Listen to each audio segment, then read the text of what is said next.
SEO versus paid ads. আজকে আমরা বলবো এসইও ভার্সেস পেইড অ্যাডস এর মধ্যে পার্থক্য। এসইও কি? এসইও হচ্ছে search engine optimization. SEO takes time. SEO SEO আপনি যদি এসইও করতে চান তাহলে আপনার অবশ্যই অনেক সময় একটা দিতে হবে আপনার বিজনেসে। এসইও কে এমনভাবে চিন্তা করতে পারেন গ্রাউন্ড থেকে একটা বিল্ডিং নিজে থেকে মেক করা। এটা মেক করতে অনেকটা সময় লাগে। আপনার মার্কেটে আপনার বিজনেসের রেপুটেশন বলেন, আপনার বিজনেসের রিভিউ বলেন, এই সকল জিনিসগুলো এসইও তে ফ্যাক্টর করে। তারপর ধীরে, ধীরে সার্চ ইঞ্জিন আপনার বিজনেসকে রেকগনাইজ করে, তারপর সেটাকে র‍্যাংক করে।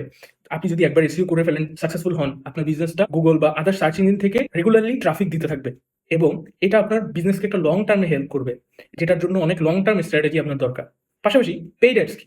পেইড অ্যাডসকে আপনি এমনভাবে চিন্তা করতে পারেন যে একটা অ্যাপার্টমেন্টে আপনি ভাড়া থাকার জন্য উঠছেন।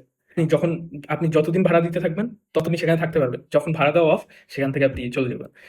পেইড অ্যাডসটাও সেম কেস। আপনি যখনই প্ল্যাটফর্ম যেগুলো রয়েছে ফেসবুক বলেন, টিকটক বলেন, আদার যেই সোশ্যাল মিডিয়া প্ল্যাটফর্ম রয়েছে সেগুলোতে আপনি পেইড অ্যাডসের কস্টিং যতদিন দিতে থাকবেন সেই পেইড অ্যাডস প্ল্যাটফর্ম ততদিন আপনাকে ট্রাফিক দিতে থাকবে এবং আপনি বিজনেস মানি মেকিং খুব আর্জেন্টলি করতে পারবেন, খুব তাড়াতাড়ি করতে পারবেন সেখান থেকে। সেটা হচ্ছে পেইড অ্যাডস। সো আমাদের দেশে অনেকেই হয়তো পেইড অ্যাডস চালু করে এসইওর দিকে ফোকাস করে না, নয়তো কেউ যদি ফ্রিতে এসইও করতে চায় এসইওর উপরে পুরোপুরি ফোকাস করে কিন্তু পেইড অ্যাডস এর দিকে যায় না। দুটোটাই হচ্ছে রং একটা অ্যাপ্রোচ। আপনার দরকার হচ্ছে প্রথমে শুরুর দিকে আপনার যখন আর্লি মানি জেনারেট করা দরকার তখন আপনি পেইড অ্যাডসে ফোকাস করবেন, যাতে আর্লি ট্রাফিক আসবে, আপনার কিছু সেল আসবে, আপনার বিজনেসটা রেভিনিউ জেনারেট করা শুরু করবে। তার একটা পোর্শন থেকে আপনি এসইওর উপর ইনভেস্ট করবেন।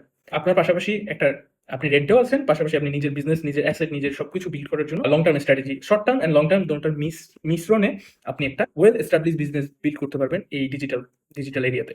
সো এরকম আরো কন্টেন্ট, আরো ইনফরমেটিভ ডিজিটাল কন্টেন্ট পেতে অবশ্যই আমাদের এই চ্যানেলটাকে ফলো করে রাখবেন। ধন্যবাদ।